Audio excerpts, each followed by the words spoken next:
The fluorescent lights of New York Presbyterian Hospital flickered against the polished floors, making everything look too clean, too bright, almost cruel. Emily Carter adjusted her scrubs, one hand pressed against her swollen belly. 7 months pregnant, exhausted, yet proud to be on another night shift. The maternity ward was her second home. The cries of newborns usually filled her with it. Through the glass panel of room 312, she saw a scene that froze her heart. Her husband, Mark Reynolds, was standing inside, holding a newborn baby. He wasn't visiting a patient. He wasn't volunteering.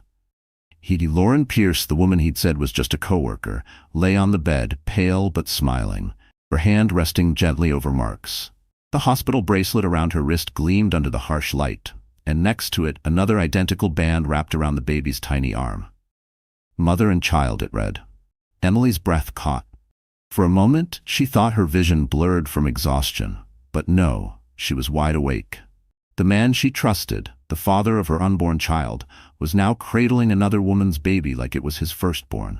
She pressed a trembling hand over her mouth, afraid the sob rising in her throat would escape.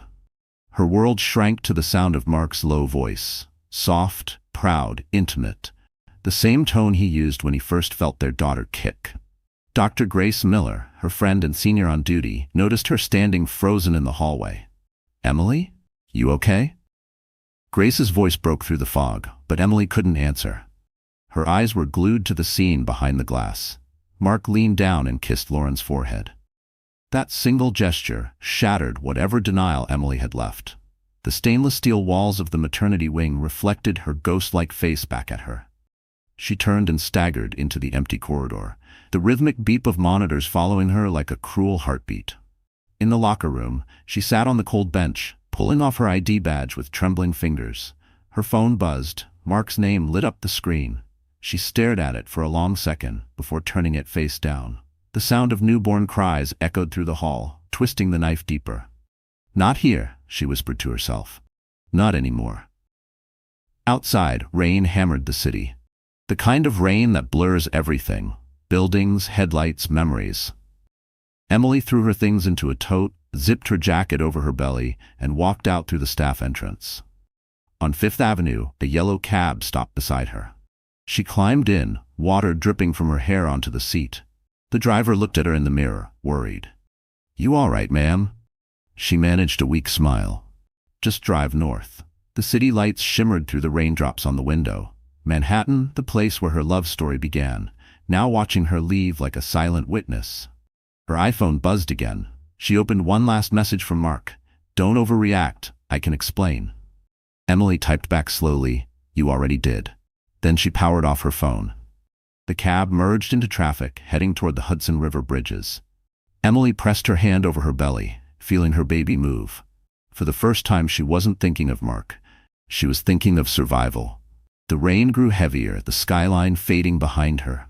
She didn't look back. Because sometimes the only way to protect your child is to disappear. And that night, Emily Carter vanished from New York without a trace. Rain poured over Manhattan like the sky was grieving with her. Emily Carter stood beneath the awning outside New York Presbyterian Hospital, soaked to the bone, staring at the street as if waiting for the city to tell her what to do next. She didn't cry.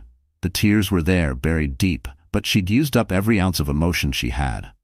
Her world had ended quietly, behind a glass window where a man she loved became a stranger. She clutched her hospital tote close. Inside, a few essentials: her phone, her wallet, a folded ultrasound photo of her unborn daughter, and a small silver cross from her mother. That was it. No suitcase, no plan, just escape. A yellow cab splashed water as it pulled up. "Where to?" the driver shouted over the storm. "Hudson Valley," she whispered. It wasn't logic that made her say it.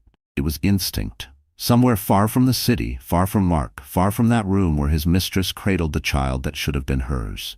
The cab jerked forward. Emily pressed her forehead to the cold window, watching the Manhattan skyline retreat behind her. Each glowing tower was a memory. The place Mark proposed, the cafe where they planned their future, the apartment on 74th Street where they painted the nursery together. Now those places belonged to another woman. Her phone buzzed again. Mark. She ignored it. Then another text appeared, this time from Dr. Grace Miller. "I saw you leave." Where are you? Please tell me you're safe. Emily's fingers trembled as she typed back. I'm fine. Don't tell anyone. Please. Grace replied instantly. He doesn't deserve your silence, Emily. Emily stared at the message, then turned off her phone. Right now, silence was all she had. The cab climbed north through the rain. The lights of the George Washington Bridge glowed faintly ahead, stretching across the Hudson River like a path to another world. She closed her eyes, letting the hum of the tires drown out her thoughts. When she finally opened them, the city was gone. The cab dropped her off in a small town where fog rolled between the hills. The air smelled of pine and damp soil. You sure this is it? The driver asked, confused. Emily nodded. Yes, thank you. She handed him cash and stepped into the mist. A neon motel sign flickered at the edge of the road, Maplewood Inn. It looked tired but safe. She walked in, dripping onto the floor. The clerk, an older woman with kind eyes, looked up. Rough night, honey? You could say that, Emily murmured. She rented a small room on the second floor. The walls were faded yellow, the air faintly smelled of coffee. She dropped her tote on the bed and finally let herself breathe. Her baby kicked lightly under her palm, as if reminding her she wasn't alone. Hey, sweetheart, she whispered. It's just us now. In the bathroom mirror, she barely recognized the woman staring back. Red eyes, pale skin, hospital tag still clipped to her scrubs. She pulled it off and threw it into the trash. The sound echoed in the small room, a soft but final goodbye. Emily sat by the window watching headlights pass. Somewhere in the city, Mark was probably spinning a story, lying his way through another mess. Maybe he'd tell Lauren he was fixing things. Maybe he'd say Emily was overreacting. Let him talk. Because she was done being the quiet wife, the understanding nurse, the woman who forgave. Her reflection in the glass looked steadier now, even in exhaustion. The rain began to ease, leaving streaks on the window like scars fading slowly. Tomorrow, she would need a plan, a new place to live, prenatal care, money. But tonight, there was only one decision that mattered.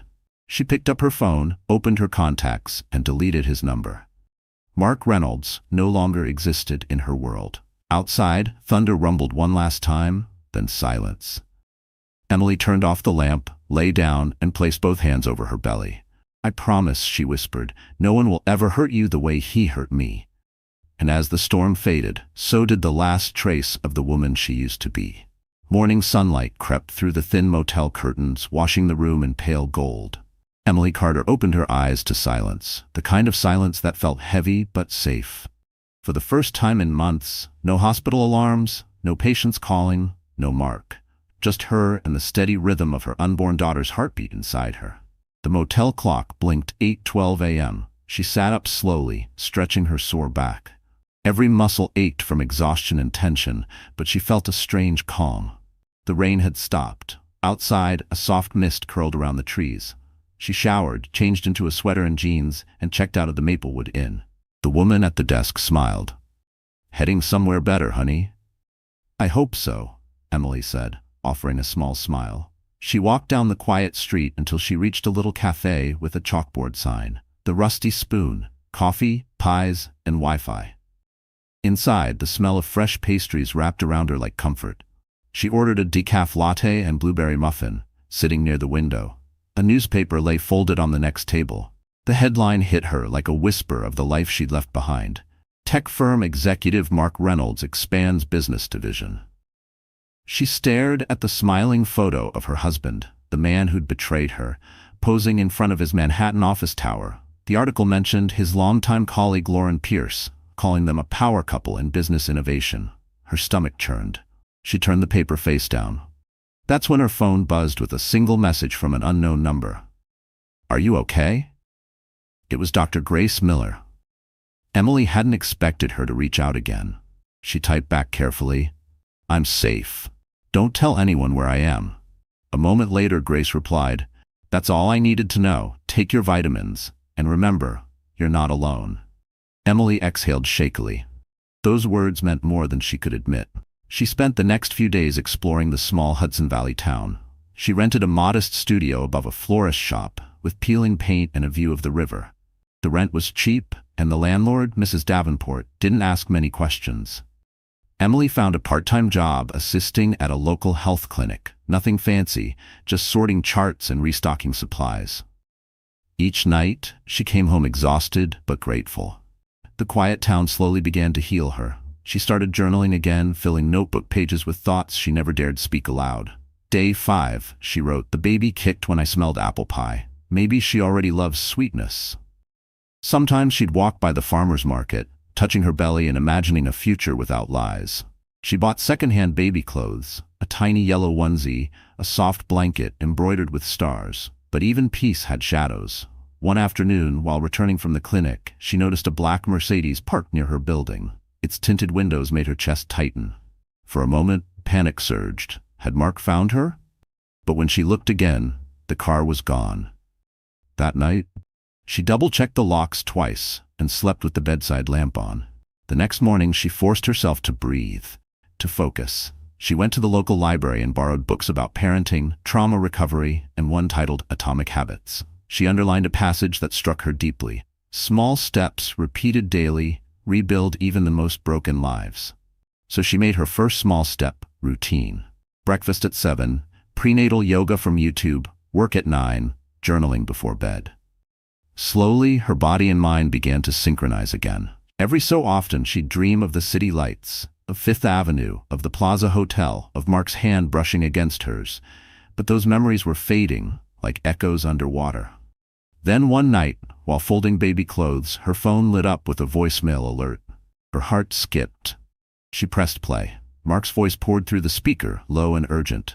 "Emily, I know you're out there. We need to talk. Don't make this worse." She froze, her breath caught midair. For a long moment, she said nothing, just stared at the dark window reflecting her own frightened face. Then she deleted the message. Because the Emily he once knew, the one who waited, forgave, and hoped, was gone, and the woman who remained was learning how to fight back. 2 weeks passed since Emily's last shift at the small Hudson Valley clinic. Life had found a fragile rhythm. Mornings with warm oatmeal, quiet walks along the river, afternoons helping patients, and evenings writing letters to the daughter she hadn't met yet. The ache in her chest had dulled, though not disappeared. She told herself time was healing her. She almost believed it. Then one Tuesday morning, everything changed. Her phone lit up with a series of unknown numbers. She ignored the first few, assuming they were telemarketers. But the fifth call came with a voicemail notification. Against her better judgment, she pressed play. "Emily," Mark's voice rasped. "We need to talk. This running away thing, it's not good for anyone. You're being emotional. Come home, and we can fix this before people start asking questions." Her stomach turned. The arrogance in his tone was the same as always, smooth, controlled, rehearsed. He wasn't sorry. He was managing her, like a problem to be solved. She deleted the message immediately. But the next day, a letter arrived in her mailbox. No return address, just her name, written in the handwriting she used to know better than her own. Inside was a single sentence. "If you try to keep the baby from me, I'll make sure no court lets you win." Her hands shook so badly she nearly tore the paper. She sat at the small wooden table by the window, heart pounding. Mark had found her mailing address. Somehow. Someone had talked. Or maybe he'd hired someone. Either way, he knew. That night she called her friend from the city, Naomi Brooks, a lawyer she'd gone to nursing school with years ago. Naomi answered on the second ring. "Emily, oh my God, where have you been?" Emily's voice cracked. "I can't talk long. He found me." "Mark?" "Yes, he's threatening custody." Naomi's tone hardened instantly. "Then we make sure he doesn't have a case. Listen carefully. Keep every message, every letter, every voicemail. Don't respond. Don't engage. You're documenting evidence, understand?" Emily nodded, though Naomi couldn't see her. "He's not going to stop." "Then neither will we."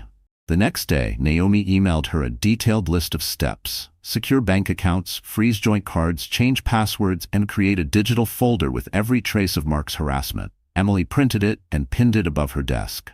She labeled her files with simple names: threats, finances, pregnancy records. Each click felt like reclaiming power. But Mark escalated faster than she imagined. On Thursday, a delivery box arrived from Amazon. Inside wasn't what she expected. There was no receipt, no product, just a white envelope and a single photograph. It was her, walking home from the clinic 2 nights ago. A chill raced down her spine. She looked out the window, scanning the street, but it was empty. Still, she could feel eyes somewhere in the distance. Her breath came in quick bursts. She dialed Naomi. "Emily, listen to me," Naomi said firmly. "You're going to the police tomorrow morning. You'll file for a restraining order. I'll have paperwork ready. You're also going to talk to your OB. Stress like this can harm the baby. I can't go to the city. He'll find me." "You won't. I'll come to you." The call ended. Emily sank onto the couch, holding her belly as tears spilled down her cheeks. The baby kicked gently as if sensing her fear. She whispered, "It's okay, sweetheart. Mommy's got you." That night, she double-locked the doors, drew the curtains and placed her phone beside her bed, recording just in case. Rain began tapping against the window again. Soft at first, then heavier, like the storm from the night she left. Emily lay awake until dawn, eyes open, heart pounding, realizing the truth she'd been avoiding. Mark wasn't trying to win her back. He was trying to break her. And she was about to show him she couldn't be broken. The morning sun filtered through the curtains, painting soft light across the little apartment. For a moment, everything looked peaceful, until the sharp pain hit. Emily gasped, her coffee cup slipping from her hand and shattering on the floor. A deep cramp rippled through her stomach, stronger than anything she had felt before. Her heart thudded. She was only 7 months pregnant. She tried to steady her breathing, pressing her palm against her belly. "Not now," she whispered. "Please, not yet." The pain came again, sharper. She reached for her phone, her fingers trembling as she scrolled to Dr. Grace Miller's number. Grace answered on the first ring. "Emily, are you all right?" "I don't know," Emily stammered. "It hurts. The baby's moving too fast. I think I'm contracting." Grace's voice turned urgent. "Listen to me carefully. You're in Hudson Valley, right? Get to the nearest hospital immediately. I'll call ahead. Don't drive yourself."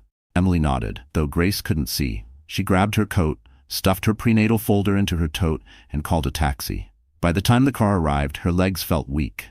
The driver, a middle-aged woman with kind eyes, saw her pale face and didn't ask questions. "Hospital?" Emily nodded. "Please, hurry."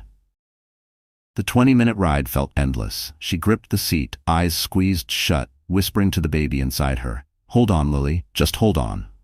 When the cab finally stopped at Hudson Valley Medical Center, nurses rushed her inside. Machines beeped, voices overlapped. A young doctor examined her quickly and called out, "Preterm contractions. Get IV fluids and monitor fetal heart rate." Emily's world blurred into white walls and voices. She focused on one thing, the monitor beside her bed. The sound of her baby's heartbeat filled the room. Fast, strong, steady. Tears welled in her eyes. Grace arrived an hour later, still in her hospital coat, rainwater dripping from her umbrella. "You're lucky I had a conference upstate," she said softly, holding Emily's hand. "You scared me." Emily tried to smile. "I scared myself." Grace checked the monitor, then turned to the nurse. "She's stable now. Keep her overnight for observation." When they were alone, Emily whispered, "Grace, he found me." Grace froze. "Mark?" Emily nodded weakly. "Letters, photos. He's watching me. I don't know how." Grace's jaw tightened. "Then it's time to stop running." Emily looked up, confused. "What do you mean?" "I mean," Grace said, lowering her voice, "we document everything. You're not just a scared wife anymore. You're a patient under harassment. That gives us leverage. Medical evidence, protection." Emily swallowed hard. "He won't stop until he wins. Then we make sure he can't." Grace stayed by her side all night. They talked in low whispers about legal steps, stress, and survival. Emily told her about Naomi's plan, the evidence folders, and the mysterious car. Grace promised to testify if needed.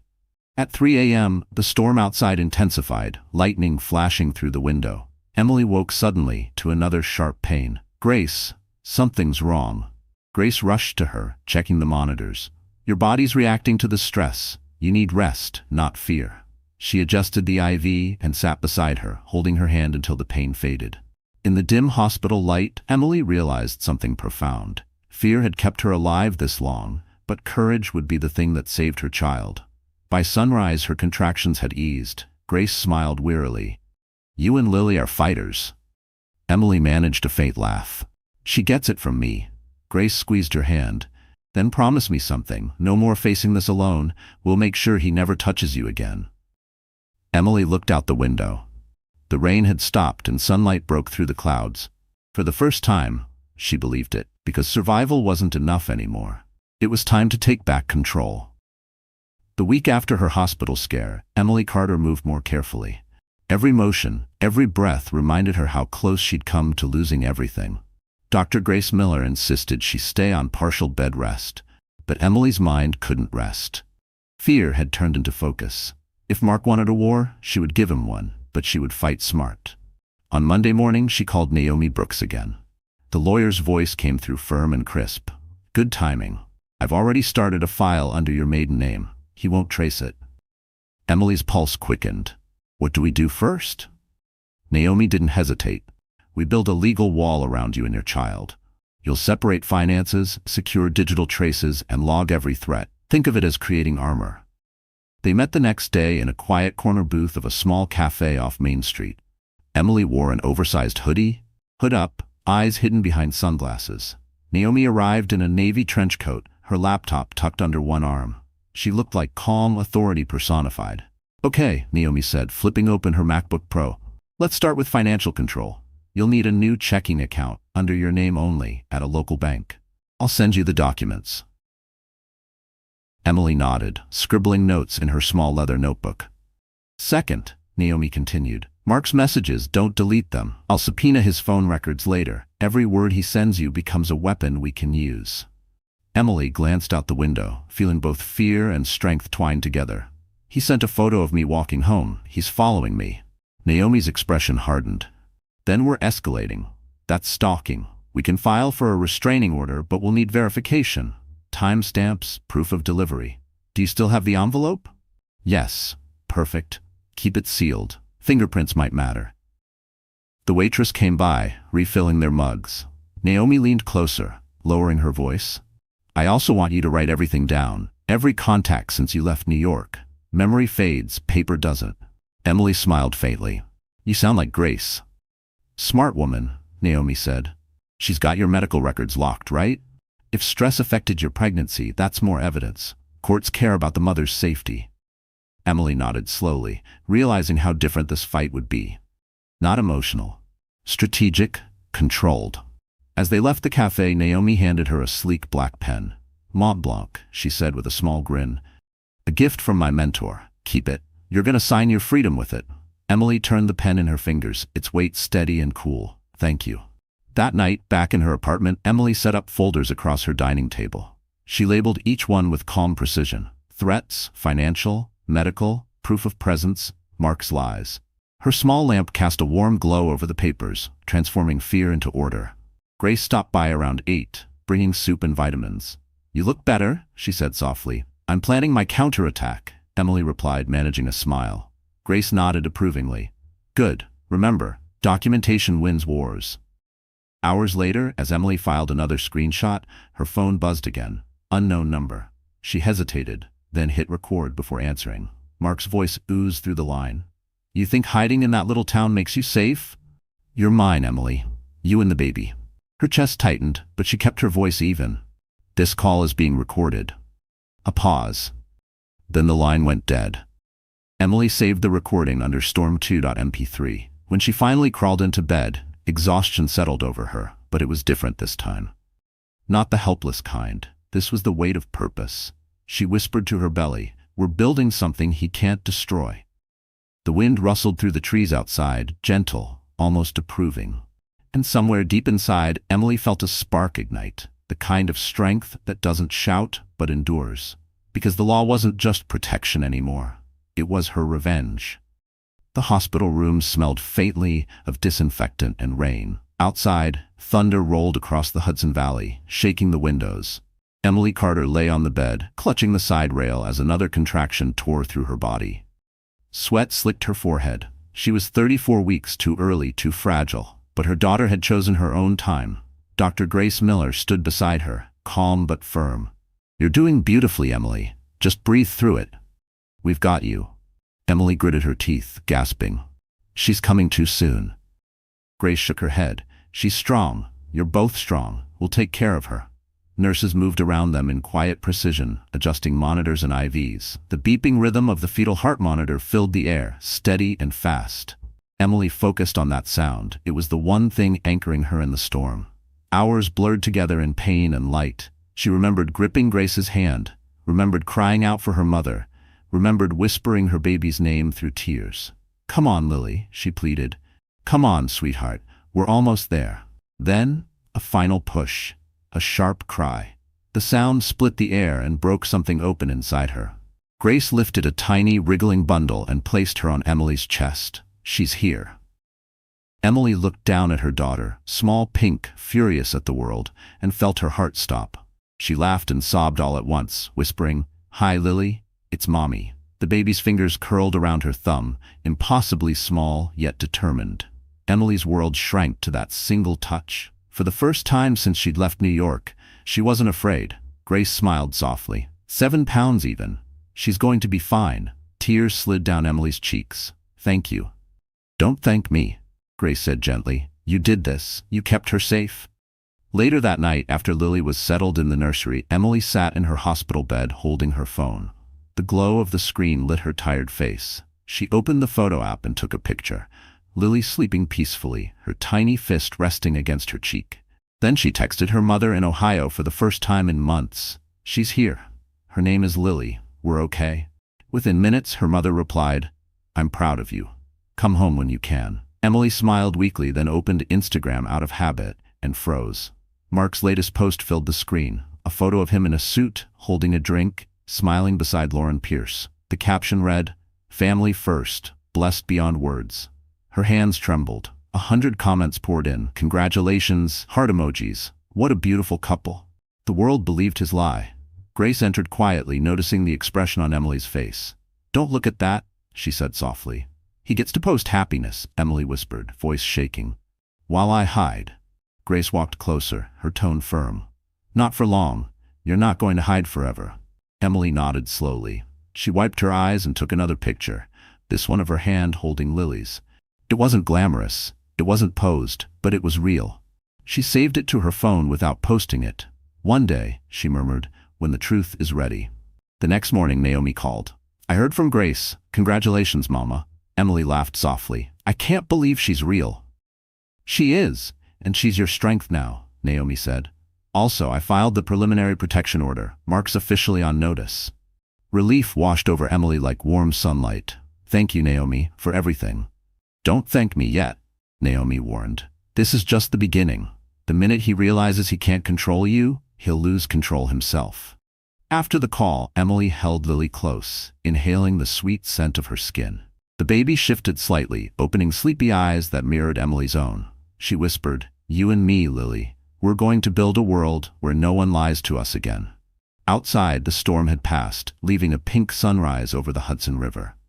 The light spilled into the room, soft and golden, wrapping mother and child in quiet promise. Because Lily wasn't just her daughter, she was her reason to rise again. 3 months after Lily's birth, the world had become gentler. Or at least it looked that way. The mornings were quiet, filled with sunlight spilling across Emily's small apartment and the soft coos of her baby. The Hudson Valley air smelled of apples and rain. Every day felt like a step away from the life she'd left behind. But peace never lasts when someone like Mark Reynolds is hunting you. It started with little things. A voicemail with heavy breathing, a black sedan parked across the street that left whenever she looked directly at it. Once, a flower delivery arrived with no note. White lilies, her namesake for her daughter. The florist said a man had paid in cash. Emily's stomach twisted as she placed the flowers in the trash. The gesture wasn't love, it was possession. That night, she called Naomi. "He's found me again," Emily whispered, pacing the kitchen. "Describe what happened." "The car, the calls, the flowers." Naomi sighed, her tone measured but angry. "He's pushing boundaries to see if you'll react. That's how control works. We need to make him regret it." "How?" Naomi paused. "First, we reinforce your protection order. Second, I'll contact a private investigator I trust. We'll find proof of his harassment before he can twist the story." Emily swallowed hard. "What if he comes here?" "Then we'll make sure the police have no choice but to act. I'll send someone tonight to install a security system." "Grace already told me Lily's fine, right?" "She's perfect," Emily said softly, glancing toward the crib. "Good," Naomi replied. "Then let's keep her world safe." The call ended, but Emily couldn't shake the tension. She double-checked the locks, then sat by the window, watching shadows stretch across the street. Her old iPhone buzzed once, an unknown text. You can't hide a child from her father forever. Her pulse quickened. She deleted it immediately and set her phone face down. The next morning, Naomi's investigator arrived, a retired NYPD detective named Ray Donovan, gray-haired but sharp-eyed. He inspected the apartment, then installed discreet cameras near the door and windows. You'll get motion alerts straight to your phone, he explained. And if he shows up, we'll know. Thank you, Emily said, though her voice trembled. Don't thank me, Ray replied. Thank Naomi. She doesn't lose. That afternoon, Emily took Lily for a walk through the park. The leaves were turning gold and red, and for a moment, the world felt normal again. Mothers laughed with their children, couples sipped coffee on benches. Emily breathed in deeply, trying to let herself feel part of it. Then, from across the playground, she caught sight of a figure, broad shoulders, a tailored gray coat, watching her. Her body froze. Mark. He didn't move toward her, didn't wave. He just stood there, half hidden behind a tree, his expression unreadable. Emily's heart pounded as she turned the stroller around and walked away quickly, every instinct screaming run. She didn't stop until she was back inside her apartment, door locked, shades drawn. A few minutes later, her phone buzzed with a new voicemail. She hesitated, then pressed play. Mark's voice was calm, too calm. You look good, Em. Motherhood suits you. Maybe now we can talk like adults. Her breath came shallow. He wasn't threatening this time. He was baiting her, trying to sound reasonable. That was worse. That meant he was planning something. She called Naomi again. He was here, in the park. Did he approach you? No, just watched. Good. Don't confront him. Let the cameras, the system, and me do the work. Emily nodded, though fear trembled inside her. She looked at Lily sleeping peacefully, unaware of the storm outside. That night, she sat on the couch holding her daughter, whispering softly, "He doesn't own us anymore. He'll never touch our peace." Then she opened her MacBook, labeled a new folder, surveillance proof. The first entry, Mark spotted, Hudson Park, 2:17 p.m. The next time he tried to intimidate her, she'd be ready. Because Emily Carter wasn't the same woman he betrayed. She was the woman preparing for justice. The first snow of winter drifted across the Hudson Valley like feathers. Emily Carter bundled Lily in a soft blanket, pressing a kiss to her forehead before stepping out into the cold. Life had become routine again, safe, predictable, manageable. She still felt Mark's shadow sometimes, but the fear no longer ruled her. She had her daughter, her small job at the clinic, and her quiet strength. That morning, Grace had asked her to cover a few extra hours at the downtown community health event. Emily hesitated, but agreed. She needed the paycheck. And she wanted to help. The venue was a renovated warehouse turned wellness fair, bright with banners and warm lights. Mothers pushed strollers, volunteers handed out coffee, and local businesses had booths. It felt normal. It felt human. By noon, the crowd thickened. Emily was helping a patient sign forms when she heard someone call out, "Excuse me, miss, you dropped this." She turned and saw a man holding her pen. Tall, mid-30s, clean-cut in a gray cashmere coat. His eyes were a deep blue, calm but piercing. "Oh, thank you," she said, taking it back. "No problem," he replied with an easy smile. "I didn't mean to interrupt." His voice was warm, confident, the kind that filled a room without trying. He nodded toward the booth banner behind her. "You work here?" "Part-time nurse," she said. "Helping with postnatal screenings." He extended a hand. "Ethan Vale." She froze for half a second. The name sounded familiar. Then she remembered.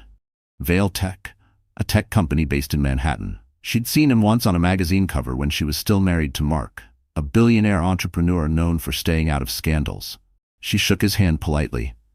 "Emily Carter." He studied her face for a moment. Something flickering in his eyes? Recognition or just curiosity? "Thank you for what you're doing here," he said softly. "These programs save lives." "It's nothing big," she murmured. "It's everything to the people who walk in that door." Before she could answer, Lily stirred in her stroller, letting out a soft cry. Ethan crouched slightly, his tone gentle. "Hey there, little one. Big day out?" Emily smiled in spite of herself. Most men, especially the powerful type, stiffened around babies. Ethan seemed comfortable, natural. Lily blinked up at him, then gave a tiny giggle. "She approves," Emily said. "I'll take that as an honor," he replied with a grin. A nurse called Emily from the other side of the booth and she excused herself. When she returned a few minutes later, Ethan was gone, but on the counter sat a folded card. She opened it and found a handwritten note. For emergencies or just coffee. EV. Below it, his business card. She tucked it into her tote without thinking much. Still that night, she found herself rereading the note. The handwriting was careful, steady, no hidden agenda, no manipulation. Just decent. A few days later, an email arrived from the events coordinator. Mr. Val asked if you'd consider helping organize our next maternal health project. It's paid work. Emily hesitated. Was this coincidence or fate? She forwarded the email to Naomi. Her reply came quick. He's legit. Good reputation. But be cautious. Always keep your guard up. Grace, on the other hand, was more encouraging. You deserve to meet good people again, Emily. Don't let fear decide everything. So Emily said yes. Her first meeting with Ethan took place at a coffee shop near the river. He arrived early, laptop open, 2 drinks already ordered. 1 decaf latte, 1 regular, he said, smiling. Didn't know which one you'd prefer. She laughed softly. The decaf, thank you.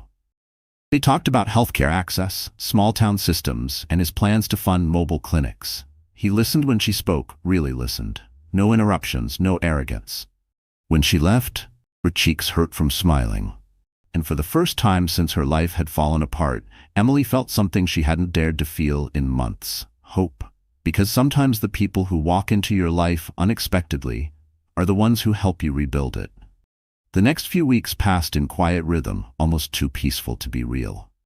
Emily Carter worked side by side with Ethan Vale on the new maternal health project.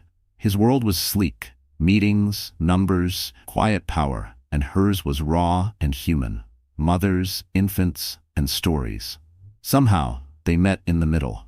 Every morning they shared coffee before starting. Sometimes he'd bring her a croissant from the little bakery by the river, joking that good ideas needed good carbs. Emily would laugh, surprised how natural it felt to be seen without judgment. He asked once gently about her life before Hudson Valley. She hesitated, eyes on her latte. I used to work in Manhattan, in labor and delivery. And now you're here, he said softly. Sometimes leaving is the only way to stay alive. Emily looked up sharply, but his gaze wasn't pity. It was understanding. Whatever his past was, it had its own scars. Over time, their meetings stretched longer, their conversations deeper. Ethan was patient, never crossing boundaries. When Lily fussed during one lunch, he didn't flinch. He simply rocked the stroller with a quiet hum, as if it were the most natural thing in the world. Still, Emily couldn't stop the voice in her head whispering, "It's too soon. You're still healing." And then, one Friday morning, the illusion of peace cracked. Naomi called, her voice low and urgent. "Emily, I just got word. Mark filed a petition in New York family court. He's demanding visitation rights." Emily's breath caught. "He can't. There's a restraining order. He's claiming he didn't know about the baby until recently. He's using the media to paint himself as a heartbroken father. His PR team's pushing headlines already." Emily's hands trembled. "Oh God." "Listen to me," Naomi said firmly. "He's bluffing. He wants control, not custody. I'll file our counter within 48 hours. Just don't engage publicly. Let me handle it." Emily nodded, though fear burned behind her ribs. After she hung up, she stared at the skyline beyond the river. The water looked calm, but beneath, there were currents, just like Mark. Always hidden, always pulling. That evening, during their project meeting, Ethan noticed her pale face. "You're quiet tonight. Everything okay?" She forced a smile. "Just tired." He leaned back, studying her carefully. "You don't have to tell me, but if something's wrong, I can help." Something in his voice, steady, not intrusive, broke the wall she'd built. She told him everything. The threats, the stalking, the new court filing. When she finished, Ethan didn't say a word for a long moment. Then he spoke quietly. "I can make a few calls. My legal team has handled cases like this before. We'll make sure he can't touch you." Emily blinked, tears gathering. "Why would you do that for me?" He smiled faintly. "Because I've seen men like him, and because you remind me that not all good people get what they deserve, until someone stands beside them." Her throat tightened. For once, she didn't know what to say. That night, back in her apartment, she opened her laptop to a flood of news alerts. Headlines screamed across the screen. Businessman Mark Reynolds fights for rights to see his child. Tragic story, estranged wife keeps father from his daughter. Her photo appeared in one article, taken months ago, blurry from afar. She shut the laptop quickly, her pulse racing. She picked up Lily, who stirred but didn't wake. "I won't let him win," she whispered, pressing her cheek against her baby's hair. Her phone buzzed, a new text from Ethan. "You're not alone in this. Tomorrow, meet me at the office. We'll handle it together." Emily stared at the message, heart swelling with something fierce and unfamiliar. Not just fear, not just gratitude, something like courage. She kissed Lily's forehead, whispering, "Tomorrow, everything changes." Outside, snow kept falling. Soft, relentless, pure. Because in the light of kindness, even the longest shadow begins to fade. The next morning, the Hudson River shimmered like glass beneath a pale winter sky. Emily Carter stood outside the Valtech headquarters, her breath forming small clouds in the cold air. She'd never been to a building like this before. Steel, glass, quiet power humming through every inch. A doorman opened the door, and she stepped inside, clutching a folder labeled "Custody Files." The lobby was elegant, understated. White marble floors, soft jazz, a scent of coffee, and expensive cologne. She felt underdressed in her wool coat and thrifted scarf, but the receptionist smiled warmly. "Mr. Vale is expecting you, Miss Carter." When the elevator opened, Ethan was already waiting on the top floor. No suit today, just a navy sweater, sleeves rolled to his forearms. The city skyline spread behind him, sunlight bouncing off the Manhattan towers. "Morning," he said gently. "You made it." Emily exhaled. "Barely slept, but yes."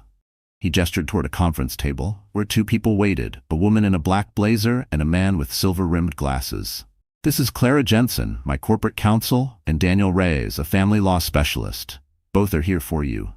Emily blinked. "For me?" Ethan nodded. "They've agreed to consult, pro bono. You don't owe me anything. I just want you to be safe." Her throat tightened. Gratitude burned in her chest, but also discomfort. She wasn't used to kindness without strings. Daniel spoke first, his tone calm and professional. "Miss Carter, I've reviewed your documents and Naomi Brooks' filings. You're in a strong position. The restraining order, the recorded threats, the surveillance, this all paints a very clear picture." Emily looked down at her trembling hands. "He's trying to make me look unstable." Clara leaned forward. "Then we show the opposite. You're employed, you have stable housing, and you've been under medical supervision. You're the picture of responsibility." Ethan slid a cup of coffee toward her. "You've done everything right, Emily. He just doesn't know how to handle losing control." She stared at the steam curling from the cup. "It's strange. I used to think if I stayed quiet, things would calm down. But silence didn't save me. It just taught him I wouldn't fight back." Ethan's eyes softened. "Then don't be quiet anymore." Something shifted in her right then, a weight lifting, replaced by resolve. She straightened her shoulders. "Okay, what's next?" Daniel outlined the plan: an emergency custody injunction, media counterstatements, a digital forensic sweep to prove Mark's stalking. Every detail was precise, methodical, airtight. By noon, Emily's nerves had turned to steel. When the meeting ended, Ethan walked her to the elevator. "Do you trust me?" he asked quietly. She hesitated, then nodded. "Yes, I think I do." "Good," he said with a faint smile. "Because we're not done yet. Tomorrow's the first hearing. I'll be there." Her chest tightened. "You don't have to." "I want to," he interrupted softly. "This isn't charity, it's partnership." The elevator doors opened. Emily stepped in, heart racing for reasons that had nothing to do with fear. That night, back home, she prepared. She fed Lily, folded baby clothes, reviewed every document Naomi had emailed. She placed the Mont Blanc pen Naomi had given her on top of the folder, like a quiet reminder that power didn't always roar. Sometimes it signed papers. When Lily finally fell asleep, Emily sat by the window, looking out at the moonlit street. Somewhere out there, Mark was probably plotting his next move, rehearsing his lines for court. But she wasn't that trembling woman anymore. She whispered into the quiet room, "You took everything you could, Mark. But you forgot, I'm still standing." The clock ticked softly. Tomorrow she would walk into that courtroom not as a victim, but as a mother, a nurse, a survivor, and a woman unafraid of the truth. Because the moment you stop running from your past, it starts running from you. Snow dusted the courthouse steps like powdered sugar, gleaming under the pale January sun. Emily Carter adjusted her scarf and took a deep breath, her pulse echoing in her ears. She could hear the hum of the city, the engines, the chatter, the distant horns, but inside she felt only silence. Today would decide whether her daughter's future remained safe or fell back into Mark's control. Naomi met her at the entrance, a stack of files tucked under her arm, her hair pulled back in a neat bun. "You ready?" "As I'll ever be," Emily said, forcing a small smile. "Good," Naomi replied, "because we're not just defending, you're taking your power back." Inside, the courtroom smelled faintly of old wood and coffee. The air was tense, filled with whispers and shuffling papers. Across the aisle, Mark sat with his lawyer, his suit perfectly pressed, his expression calm and rehearsed. Lauren wasn't with him, but Emily caught a glimpse of her outside in the hallway, pretending not to look in. When Mark's gaze met hers, a small smirk tugged at his lips, the same smirk that used to make her doubt herself. Now, it only fueled her resolve. The judge entered, and the room rose. The hearing began. Mark's lawyer started first, painting him as a concerned father, a man unfairly alienated from his child. Every sentence made Emily's stomach twist. He spoke about reconciliation, shared parenting, and emotional harm caused by separation. Naomi leaned toward Emily, whispering, "He's laying a trap. Wait for it." Then came their turn. Naomi stood, composed and unflinching. "Your Honor," she began, "this case isn't about a man seeking connection with his child. It's about control. What my client endured is not co-parenting. It's intimidation." She placed a USB drive on the table. Exhibit C, audio evidence of verbal threats made by Mr. Reynolds. The judge nodded. "Proceed." Naomi pressed play. Mark's voice filled the courtroom, low, venomous, unmistakable. "You think hiding in that little town makes you safe? You're mine, Emily. You and the baby." A hush fell. Mark's lawyer shifted uncomfortably. Even Mark's composure cracked, his jaw tightening. Naomi let the silence stretch before continuing. "There's more." The second recording played. "This call is being recorded," Emily's voice said. Then Mark's. "You'll regret that." Every word landed like a strike. Emily didn't look away. For the first time, he was the one trapped in the truth. Naomi handed the judge a file of timestamps, transcriptions, and Grace's written testimony confirming Mark's behavior at the hospital. "This isn't a bitter ex-wife, Your Honor. This is a survivor who documented everything because no one believed her at first." The judge looked over the documents quietly, then turned to Mark. "Do you deny these recordings?" Mark cleared his throat. "They're taken out of context." Naomi's voice cut through like glass. "The context is your own words." The tension in the room was thick enough to touch. When the session paused for recess, Emily stepped into the hallway, gripping the railing as her knees threatened to give out. Ethan was waiting there, dressed in a tailored coat, his expression steady. "How did it go?" She managed a trembling smile. "The truth spoke for itself," he nodded, eyes soft. "Then you're already winning." As she turned back toward the courtroom, Emily realized something strange. She wasn't afraid anymore. The courthouse no longer felt like a battlefield. It felt like closure. When the judge reconvened later that afternoon, his decision was clear. Full custody remained with Emily. Mark's visitation rights were suspended, pending psychological evaluation. Mark's smirk was gone. Emily stood tall as the gavel struck. Outside, the city lights began to glow through the snow, and she lifted Lily in her arms, holding her close. "We did it, baby," she whispered. Her voice didn't tremble, because the truth had finally stopped being her secret and started being her shield. The story hit the media like wildfire. Within 24 hours of the custody ruling, headlines blazed across every major outlet. Businessman Mark Reynolds loses custody battle after audio leak. Corporate powerhouse accused of threats against ex-wife. From Manhattan glory to public shame. Emily Carter hadn't planned for the world to know her pain, but truth has a way of breaking walls on its own. The courtroom audio had been made public after someone inside leaked it. No one knew who, though Naomi had her theories.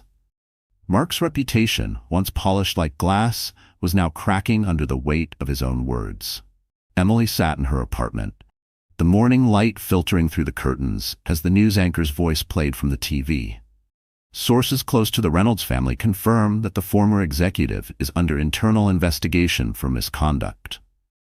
She turned the TV off. Lily gurgled in her playpen, reaching for a stuffed bunny. Emily smiled softly. "You don't need to see any of that, sweetheart. The storm's not ours anymore." Her phone buzzed. Naomi calling. "Hey," Emily answered. "Hey, warrior," Naomi said, her tone triumphant. "He's finished. The company just suspended him pending review. His sponsors are dropping like flies. PR nightmare of the decade." Emily sank into the couch, exhaling a long, shaky breath. "I thought I'd feel relieved, but it just feels quiet." "That's peace, Em. You earned it." They hung up, and Emily stared out the window.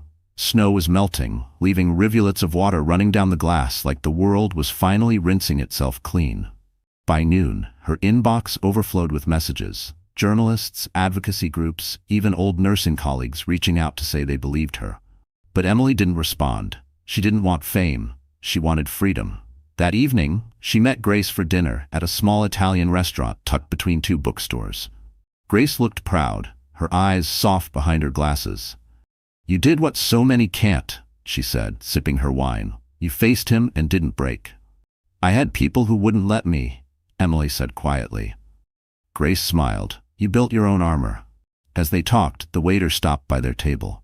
"There's a gentleman who paid for your meal, ma'am," he said, nodding toward the bar.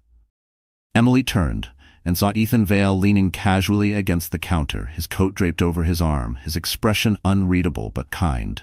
He gave a small nod, then turned back to his drink, not intruding, not expecting.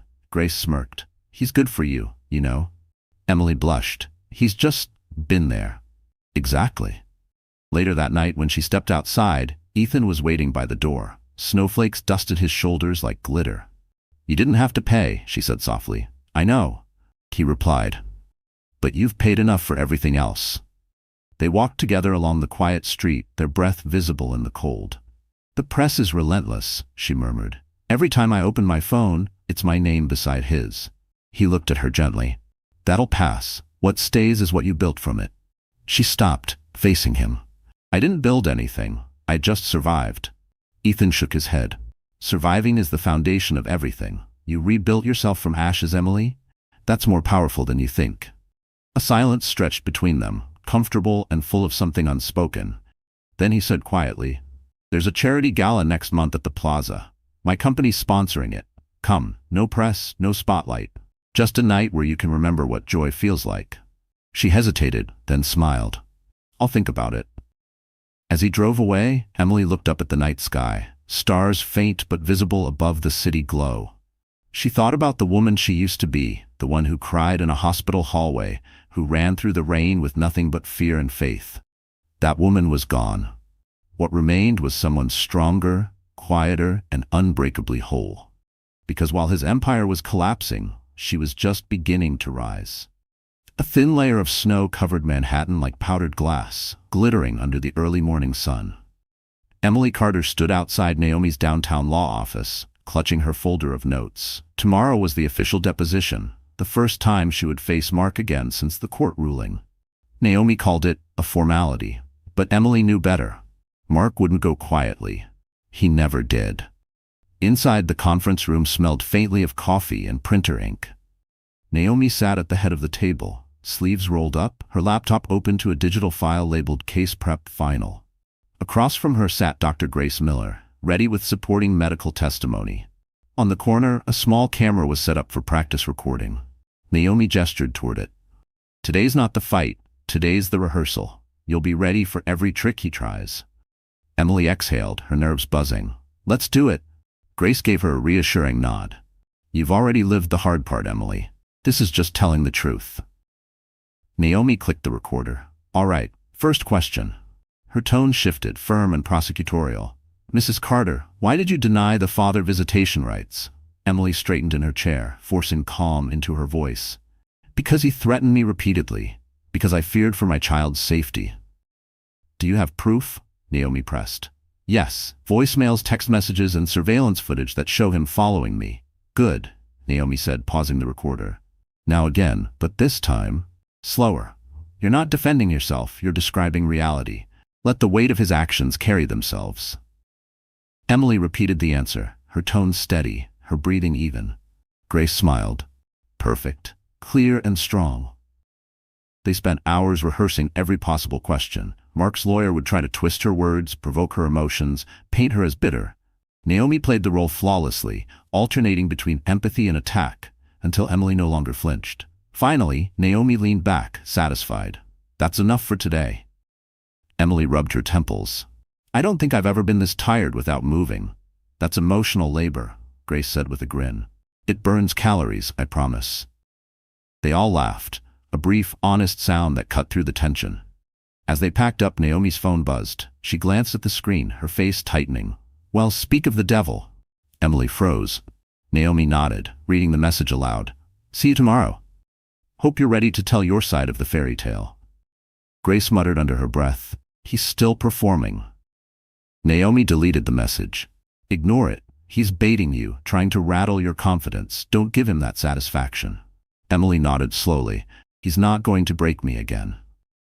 When they left the office, evening had fallen. The city lights shimmered against the snow. Ethan's black Mercedes waited by the curb, engine idling. He stepped out, holding a cup holder with 2 coffees. I thought you might need this, he said, handing her one. Extra cream, right? Emily smiled faintly. You remembered. Hard to forget, he said softly. Naomi texted me the schedule. You ready for tomorrow? She took a deep breath. Yes, I'm done being afraid. Ethan studied her face for a moment. You know, courage doesn't mean you're not scared. It just means you've decided something else matters more. She looked down at the steam rising from her cup. Like Lily. Exactly, he said. And truth. They drove in silence through the glowing city. The radio played faint jazz. The streets sparkled with winter lights. When they reached her apartment, Ethan walked her to the door but didn't push to come inside. He simply said, tomorrow, no matter what happens, remember, you've already won. Emily looked at him, her eyes reflecting the streetlight. Because I told the truth? Because you lived it, he replied. When he left, Emily stood by the window, watching his taillights disappear into the snow. She whispered to her reflection, tomorrow isn't about him. It's about me, reclaiming everything he tried to take. Outside, New York shimmered, loud, alive, and waiting. Because the next time Emily spoke her truth, it wouldn't just defend her, it would define her. The city outside Emily Carter's window glittered like 1,000 promises she didn't yet believe. The Plaza Hotel loomed across the park, its golden lights glowing against the February night. Tomorrow, that ballroom would host the charity gala for maternal health, a night of gowns, champagne, and cameras. A night where she would stand not as the victim of a scandal, but as a survivor. Emily laid Lily's favorite blanket in the crib and smoothed it gently. You'll be with Grandma tomorrow, she whispered, brushing her daughter's cheek. Just one night, okay? Lily gurgled, gripping her finger with a tiny hand that made Emily's heart ache with love and fear at once. Her mother, Helen Carter, packed a small diaper bag nearby. You sure you're ready for this, sweetheart? Emily smiled faintly. I have to be. I can't keep hiding from the world. Helen looked at her for a long moment. Then walk in there like the woman who survived hell and came back shining. Emily laughed softly. That's a tall order. Good, her mother said. You've always been tall enough for it. After Lily fell asleep, Emily stood before her closet. Grace had insisted she borrow a dress from her, an elegant black gown with a low back and soft satin that shimmered when the light hit it. Emily ran her fingers across the fabric. It felt like transformation, fragile but powerful. Her phone buzzed. A message from Ethan. Car picks you up at 6:45. Don't worry about a thing. Just show up and be yourself. She typed back, you always make it sound easy. It's easy when you've already done the hardest part.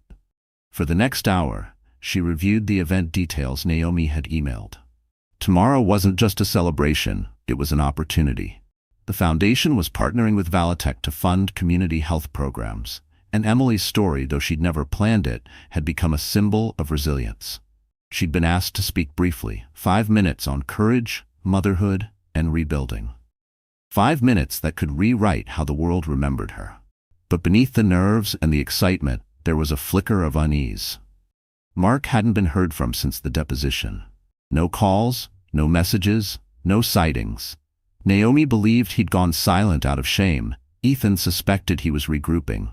Emily tried not to think about it, but every creak of the building made her shoulders tense.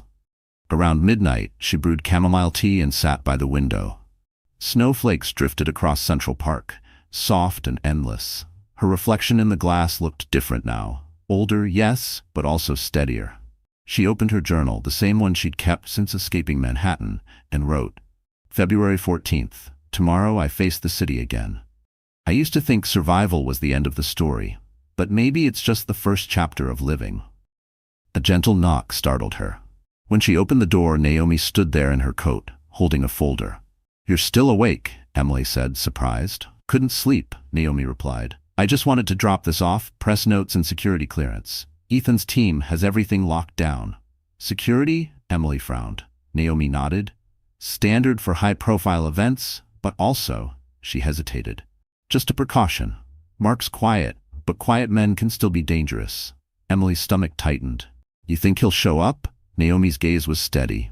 I think you'll walk in tomorrow and remind him and everyone what power really looks like. Emily smiled faintly. That sounds like something Grace would say.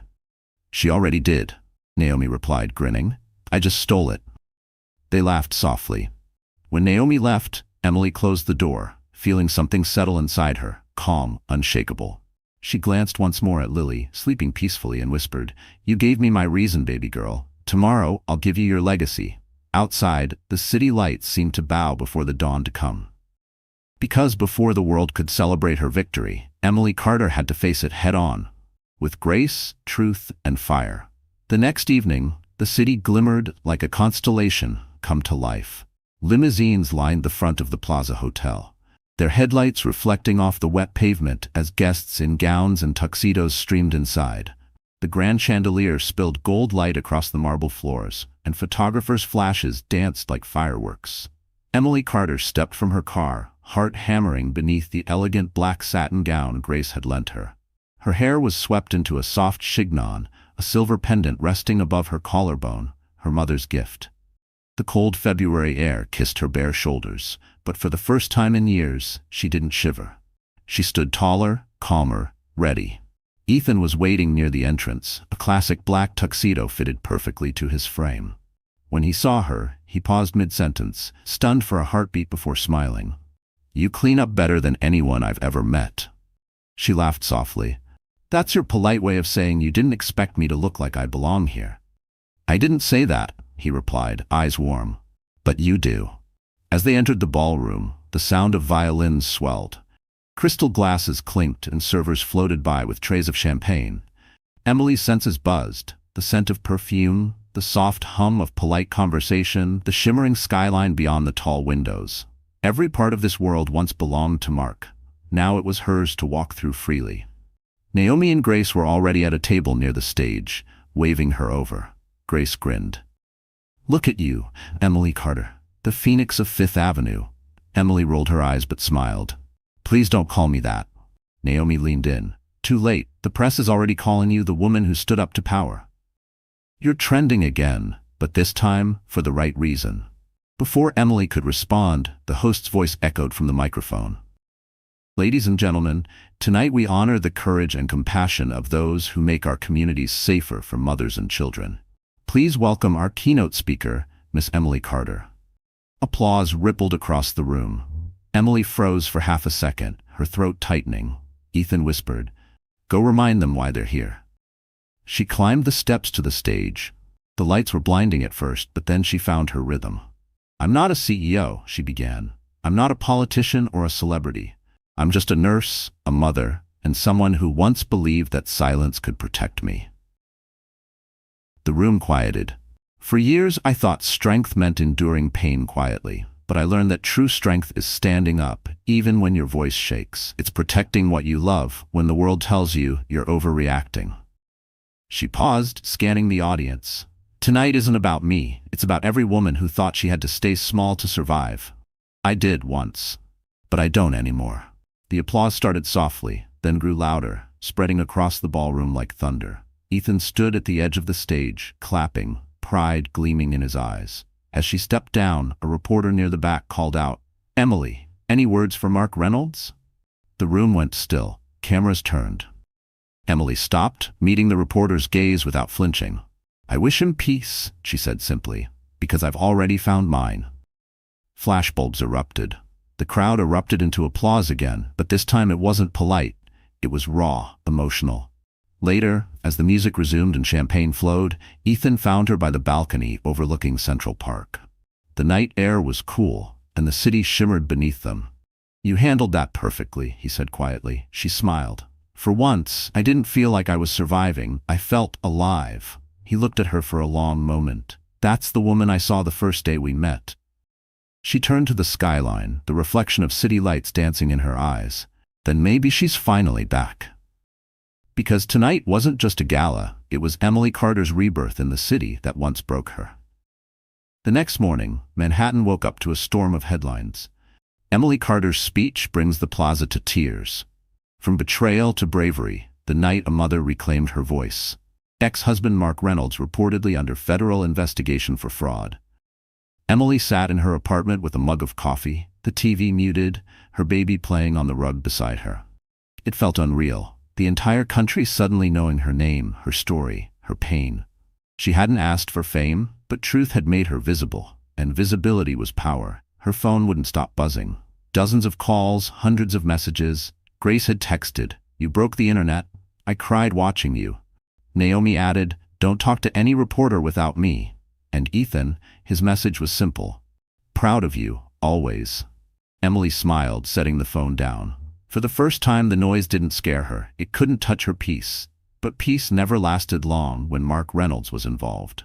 At noon, Naomi called, her tone sharp. "Emily, you need to brace yourself." Emily's heart skipped. "What happened?" "Mark's camp just made a move. They're trying to spin the narrative, claiming the recordings were edited and that your accusations were a plot to destroy his career. He's threatening to sue you for defamation." Emily's stomach twisted. "Can he?" Naomi sighed. "He can try, but he won't win. We've got more than enough evidence.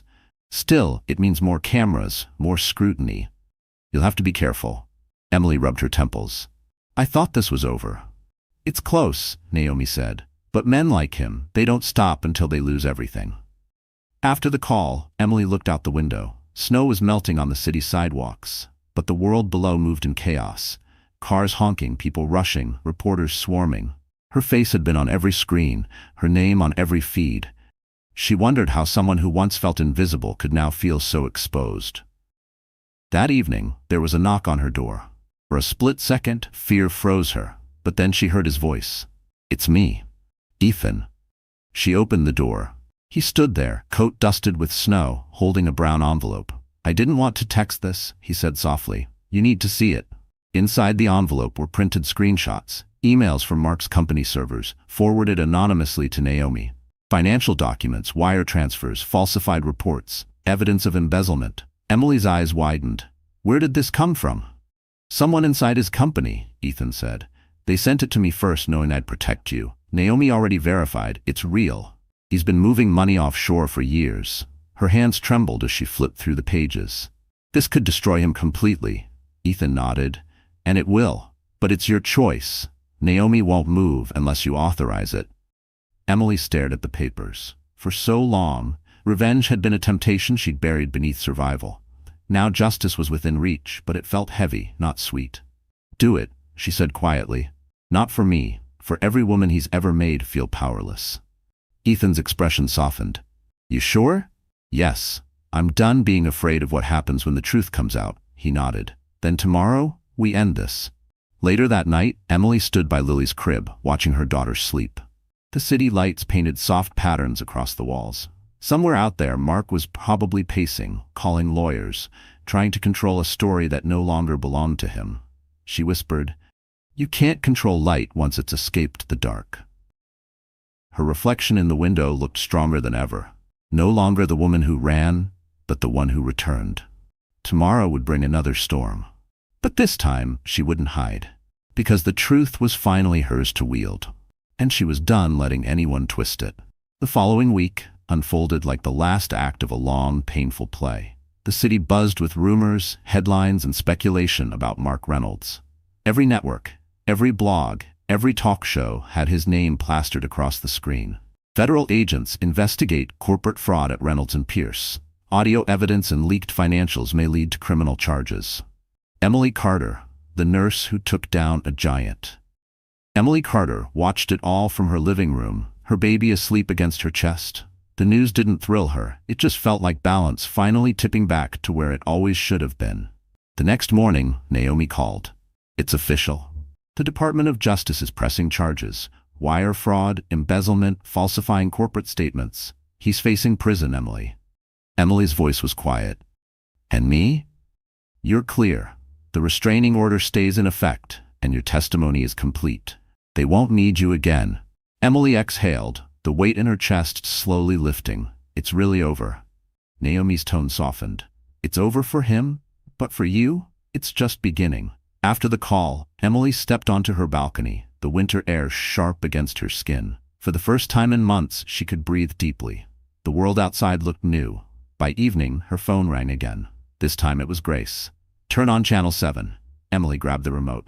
On screen, a reporter stood outside a courthouse as Mark was led through a crowd of flashing cameras, flanked by his lawyers. His face, once smug and untouchable, now looked hollow, defeated. The reporter spoke. Sources confirm that the evidence submitted by Emily Carter and her legal team was critical in uncovering a pattern of corporate deceit. Insiders say more executives could be implicated. Emily turned off the TV. She didn't need to watch his downfall.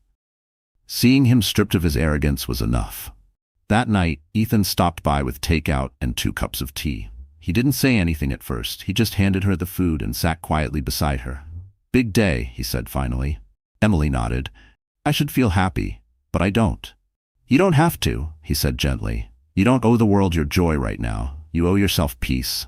She smiled faintly. Peace feels strange, like silence after too much noise. Then maybe it's time you get used to it. They ate quietly, the hum of the city outside their only soundtrack. After dinner, Ethan handed her a small envelope. This came for you, from the hospital foundation. Inside was an invitation, an official letter offering her a permanent role as head of the Community Wellness Initiative, the same project she'd helped launch with Ethan. Her throat tightened as she read the words. They want me to lead? Ethan nodded. You earned it. The world finally sees what I saw the first day we met, a woman who builds, not breaks. Emily blinked back tears. I don't even know how to thank you. Don't, he said softly. Just keep doing what you do. That's thanks enough. As the night deepened, she walked him to the door. He hesitated, looking at her for a long moment. You ever think about what comes next? She smiled. I used to think next was something that happened to me. Now I think it's something I get to choose. Ethan's eyes warmed. Then choose something beautiful. When he left, Emily stood by the window again. The city sparkled below her. The same city that once tried to break her, now quietly bowing to her resilience. Lily stirred in her crib, and Emily whispered, You'll never have to grow up afraid of anyone's shadow. Tomorrow, newspapers would keep writing about Mark Reynolds. Lawyers would dissect the case. The world would move on. But Emily Carter didn't need their noise anymore. Because justice wasn't revenge, it was release. And she was finally free. Spring arrived quietly that year, washing Manhattan in soft light and cherry blossoms. The city that once echoed with Emily Carter's fear now hummed with her rebirth. Every corner she walked through felt different. Still loud, still alive, but no longer suffocating. She was no longer hiding from her past. She was walking through it, head held high. Her mornings began with Lily's laughter instead of worry. Her days belonged to the Community Wellness Initiative, where she trained young nurses and built clinics across New York's boroughs. The work was exhausting, but it healed her in ways therapy never could. Still, one day stood out among all others, the day Mark Reynolds' sentencing was announced. Naomi met her outside the courthouse, a spring breeze tugging at her coat. He took the plea deal, Naomi said, her tone matter of fact. 7 years in federal prison. No appeal. Emily stared at the courthouse steps, the same marble where she once stood trembling, clutching evidence like a lifeline. 7 years, she murmured. That's not long. Naomi's voice softened. It's long enough for you to live freely. They stood there in silence for a moment, the hum of distant traffic filling the air. Later that evening, the news broke everywhere. Disgraced executive Mark Reynolds sentenced. Wife who exposed corporate lies declines to comment. Emily didn't need to speak. The silence was her statement. That night, she went to Central Park with Lily. The city skyline shimmered in the distance, golden against the fading sky. She sat on a bench beneath blooming trees and whispered, "We made it, baby. It's really over." Lily gurgled, reaching for a petal, her tiny fingers brushing the air. Emily smiled, feeling something she hadn't felt in years: peace without guilt. The next morning, Ethan showed up at her office with 2 coffees.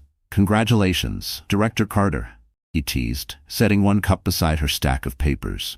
She looked up from her laptop, grinning. "You know, you keep saying that like it's not surreal." "Because it is surreal," he said. "You were supposed to be another one of his footnotes. Instead, you rewrote the entire story." Emily shook her head. "I didn't do it alone." Ethan sat on the edge of her desk. "No, but you led it. That's the part no one can take away." Their eyes met, and for a moment, the world outside disappeared. There was no courtroom, no past, no noise, just quiet understanding between 2 people who had both lost and found themselves in the same city. He broke the silence first. "There's a gala next week for the hospital foundation. Smaller this time. You should come, not as a guest, as a speaker." She laughed. "Another speech? I thought I retired from those." "Not this kind," he said, smiling. "This one's about hope, not survival." That night, Emily thought about what he said. She stood by her window, looking out at the Manhattan skyline. The same towers that once mocked her now glittered like old friends. She wasn't the woman who had fled in the rain anymore. She was the one who'd returned with purpose. She opened her journal again, writing in careful script, "You can't control how people break you, but you can choose how you rebuild." When she finished, she closed the book and exhaled deeply. Somewhere in a federal cell, Mark Reynolds would be staring at a gray wall, counting years. She didn't hate him anymore. Hate required energy, and she had none left to give him. Outside, thunder rolled gently in the distance, the kind that promised rain but never threatened destruction. She smiled, because storms didn't scare her anymore. Her phone buzzed with a message from Ethan. "Dinner tomorrow? No meetings, just us." She typed back, "I'd like that." Then she turned off the light, kissed Lily goodnight, and lay in bed, heart finally still. Because while his story was ending behind bars, hers was just beginning in the light. The evening sun dripped gold over Manhattan's skyline, turning the glass towers into rivers of light. From the rooftop terrace of the Ritz-Carlton, soft jazz drifted through the air as guests gathered for the Hospital Foundation's spring gala. The theme this year wasn't charity or fundraising. It was rebirth, a word that fit Emily Carter better than any label the world had ever given her. She stood near the balcony, her black gown replaced by a soft champagne dress that shimmered when she moved. Her hair fell loose around her shoulders, and the diamond bracelet on her wrist caught the sunset. It wasn't borrowed, wasn't gifted. She had bought it herself last month, her first true indulgence in years. A symbol of independence, not luxury. Below her, Central Park stretched out in full bloom. She could hear the faint hum of the city she once feared. Now it sounded like applause. Ethan appeared beside her, 2 glasses of champagne in hand. "You always seem to find the quietest spot in the loudest room," he said, smiling. Emily accepted a glass. "Habit. Nurses like to see everything from a distance first," he chuckled. "Even now? Especially now." They stood in comfortable silence, the wind tugging gently at her hair. Inside, Naomi and Grace were chatting near the stage, both watching her with proud, knowing smiles. Somewhere in the background, the MC's voice announced the evening's highlight, a tribute to the women who had inspired change in healthcare and community safety. Ethan glanced toward the stage. "They're going to call you up soon." Emily sighed. "I thought this was supposed to be a small event." He grinned. "In New York, nothing small stays small. Especially not stories like yours." The applause inside swelled, followed by the host's words. "Tonight, we honor someone who turned her pain into purpose, someone who reminded us that courage is contagious. Please welcome Miss Emily Carter." She froze for half a second, then took a deep breath. Ethan squeezed her hand. "Go show them what resilience looks like." She walked to the stage under the warm light. The crowd rose in a standing ovation before she even spoke. It wasn't fame she felt, it was validation. Every heartbreak, every scar, every lonely night had led here. When the applause softened, she smiled and began. "A few years ago, I was standing in a hospital hallway, believing my life had ended. Tonight, I'm standing in another one, realizing it was just beginning." A quiet murmur rippled through the audience. I used to think healing was about forgetting, she continued. But it's not. Healing is remembering, without breaking. It's waking up one day and realizing that the same heart that once shattered is strong enough to hold joy again. She paused, scanning the room. To every woman who has ever been told she's too fragile, too emotional, too much, I hope my story reminds you. Strength doesn't mean silence. It means speaking, even when your voice trembles. Tears shimmered in Grace's eyes. Naomi pressed her hand to her heart. Ethan's gaze never left her. Emily finished softly, "My daughter will grow up knowing that love isn't measured by what you endure, but by what you choose to walk away from." The crowd rose again, clapping, cheering. Cameras flashed, but Emily didn't see the lights. She saw Lily's smile in her mind, the purest reminder of why she fought. Afterward, Ethan found her backstage, handing her a small velvet box. "You didn't have to," she started, but he interrupted. "It's not jewelry," he said. "Open it." Inside was a tiny silver key. "To what?" she asked, confused. Ethan smiled. "To your new office. The Foundation's board just voted. You're now co-director of the entire community wellness program." Emily stared at him, stunned. "You're serious?" "As a heartbeat," he said. Tears filled her eyes. She laughed, shaking her head. "I don't know what to say." "Say you're ready," he replied. She looked at him, really looked, and nodded. "I'm ready."